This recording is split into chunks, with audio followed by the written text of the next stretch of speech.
tak masuk wajib belajar. Kemendikbudristek sebut lulusan SMA tak harus masuk perguruan tinggi. Iyalah sekarang kan zamannya lagi viral ijazah palsu ya, jadi ijazah itu enggak, Ijazah palsu. pendidikan itu enggak penting, yang penting punya skill dan keterampilan. Jokowi kena ulti lagi nih sama mama. Kita kerja harus punya orang dalam, harus punya petinggi di salah satu loker yang mungkin bisa membantu akses kita masuk dalam kompetisi lowongan kerja itu sendiri. Yang mau saya tanyakan nih kepada Bapak Ibu yang berada di Dinas Kemendikbudristek, kita kan cita-citanya Indonesia Emas ya Pak Bu. Terus Indonesia Emasnya di mana? Ya kita tahulah besok kalau sudah lulus SMA jualan pisang langsung jadi ketua partai. Langsung jadi ketua Besok umum. untuk kalian jualan lulus SMA jualan martabak, barangkali kalian bisa jadi wapres. Bu, hai Bu. CPNS dan BUMN aja harus lulusan S1.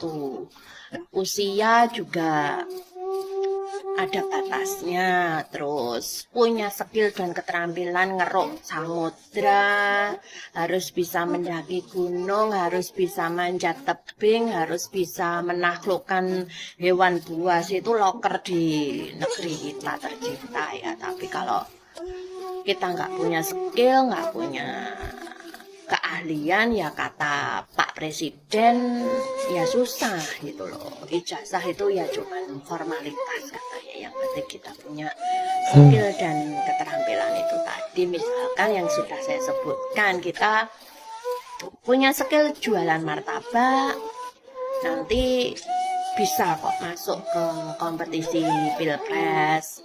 Kita bisa jualan pisang, nanti bisa juga jadi ketua umum partai. Adalah, yang penting lulusan SMA ya. Ya inilah generasi Gen Z kita sekarang gitu loh. Karena apa, orang pejabatnya aja memberikan narasi seperti ini. Jadi ya Indonesia Emas itu Mas Kumambang, apa Mas Kemambang. Saya ngeri sekali ya mendengar statementnya dari Kementerian Pendidikan yang gelarnya PhD itu, ibu siapa tuh saya lupa. Dia bilang jenjang perguruan tinggi itu kebutuhan tersier. Emang enggak wajib Bu, tapi pendidikan itu kebutuhan dasar, hak setiap anak bangsa di negara ini. Negara nggak tahu ya, ini negara Indonesia apa negeri Konoha kalau saya boleh bilang. Dan negara tuh harus menjamin itu gitu. Katanya kita tuh apa, pemerintah tuh mencerdaskan kehidupan bangsa. Bagaimana anak bangsanya bisa cerdas kalau sekolahnya aja dimahalin. Terus yang boleh kuliah itu anak-anak pejabat yang otaknya pas-pasan tapi uangnya mampu. Terus anak-anak yang pintar tapi ekonominya nggak mampu, terus harus gimana Bu solusinya? Itu kan negara yang harus memberikan solusi. Harus jual pisang dan martabak. Jadi statement Anda yang bilang ke kuliah itu kebutuhan tersier, itu Anda salah banget Bu, salah. Gimana bangsa ini bisa cerdas kalau pendidikannya hanya sekelas SMA sampai taraf SMA seperti saya ini, taraf SMA yang hanya bisa jadi TKW dulu. Lalu bagaimana mimpi-mimpi anak petani yang ingin kuliah, ingin mensejahterakan keluarganya, ingin samalah seperti anak-anak yang lain. Saya juga ingin kuliah dulu, tapi karena saya cuma yatim piatu, saya nggak mampu. Pendidikan itu dasar, bukan tersier, bukan kebutuhan tersier, tapi dasar. Setiap anak boleh kuliah. Yang tidak mampu pun boleh kuliah. Dan negara harus menjamin itu. Lihat sekarang UKT-nya sampai ratusan juta itu. Buat apa coba?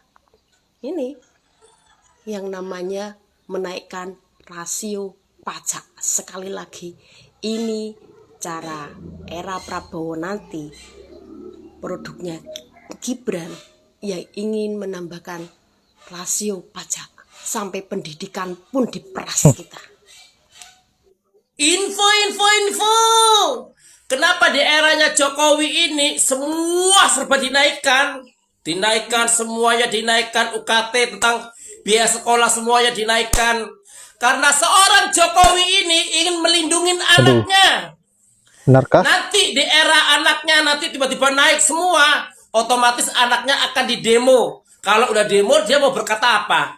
Pasti pelongok-pelongok kan? Makanya di eranya Jokowi ini semuanya sempat dinaikkan. Karena seorang Jokowi ini sama pendukungnya yang koplak permanen masih dipuja-puja. Jadi tidak akan didemo. Nanti nih buzzer project ini kan mengeluarkan, kan belum dilantik. Selalu buzzernya ini kan begitu. Makanya di eranya Jokowi ini semua dinaikkan. Nanti kan kalau ngelesnya apa? Kan belum dilantik. Biasa begitu. Selalu ngelesnya kan coba baca buzzer-buzzernya itu selalu bilang apa? Kan belum dilantik. Makanya seorang Jokowi udah mempunyai strategi begitu untuk melindungi seorang anaknya. Biar di eranya nanti anaknya, di eranya Prabowo semuanya sudah naik semuanya, tinggal menikmatin aja.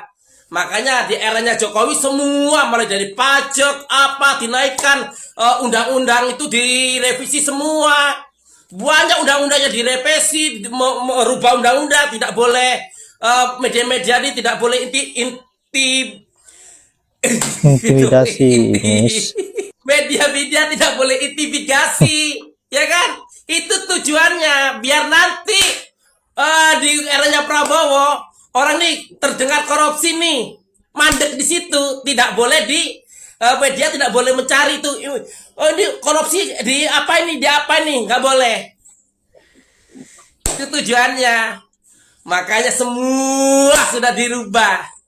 Makanya pendukungnya saat ini nggak apa-apa. Lu kelaparan nanti, ya nggak apa-apa. Lu metong nanti, jangan menjerit, ya kan? Nanti yang kena imbasnya orang yang tidak menyukai itu. Kalian nanti menderita ini. Yang tidak memilih itu kan yang ikut sasarannya. Nanti anak Anda nanti kelaparan, biaya sekolah mahal. Memang sengaja sama seorang Jokowi ini, ya kan? Kalian akan jadiin TKW, biaya kuliah dinaikkan apa. Nanti kalau lu menjadi TKW, pekerja asing ya, pekerja asing akan datang. Negara ini akan dikuasai sama siapa? Harus berpikir dari situ. Makanya kalian dijadiin babu di negara orang lain, orang sana datang ke sini menjadi raja. Salah baras. Yap, bisa saja apa yang dikatakan oleh Miss Julid ini yang di video terakhir yang menjadi strategi Pak Jokowi soal menyelamatkan anaknya agar tidak dirongrong dan didemo habis-habisan oleh rakyat Indonesia, baik itu mahasiswa pada saat pasca pelantikan. Saya kira apa yang menjadi kebijakan Pak Jokowi maupun rektor yang menaikkan UKT mahasiswa, saya kira betul-betul tidak manusiawi, dan wajar saja jika rakyat mahasiswa saat ini marah besar dengan apa yang menjadi kebijakan-kebijakan kalian yang betul-betul keparat, yang tidak pernah berpikir bagaimana agar rakyat ini bisa tenang melakukan aktivitas sehari-harinya. Karena orang tua manapun itu mengharapkan anaknya untuk bagaimana agar bisa berpendidikan dengan baik. Maka dari itu seharusnya negara bertanggung jawab atas apa yang terjadi hari ini. Jokowi harus bertanggung jawab dengan apa yang terjadi hari ini. Kalaupun tidak mau bertanggung jawab, ya berhentilah menagih rakyat Indonesia untuk membayar pajak agar tidak ada lagi keluhan-keluhan dari rakyat. Dan memang sudah jelas bahwa pemerintahan ini mengharapkan rakyatnya tidak berpendidikan agar tidak bisa berpikir kritis dan menjadi ancaman bagi mereka yang hanya berpikir persoalan kekuasaan dan berpikir bagaimana agar bisa memperkaya dirinya, bagaimana agar bisa membodohi rakyat. Baiklah, saya kira hanya itu. Terima kasih buat emak-emak yang selalu bersuara untuk sebuah keadilan, sebuah kebenaran, tentunya untuk mensejahterakan rakyat. Dan kalian jangan pernah gentar untuk menyuarakan sebuah kebenaran. Kalian selalu semangat dan selalu sehat tentunya. Saya akhiri dengan ucapan wallahul muwaffiq ila aqwamit thoriq. Assalamualaikum warahmatullahi wabarakatuh.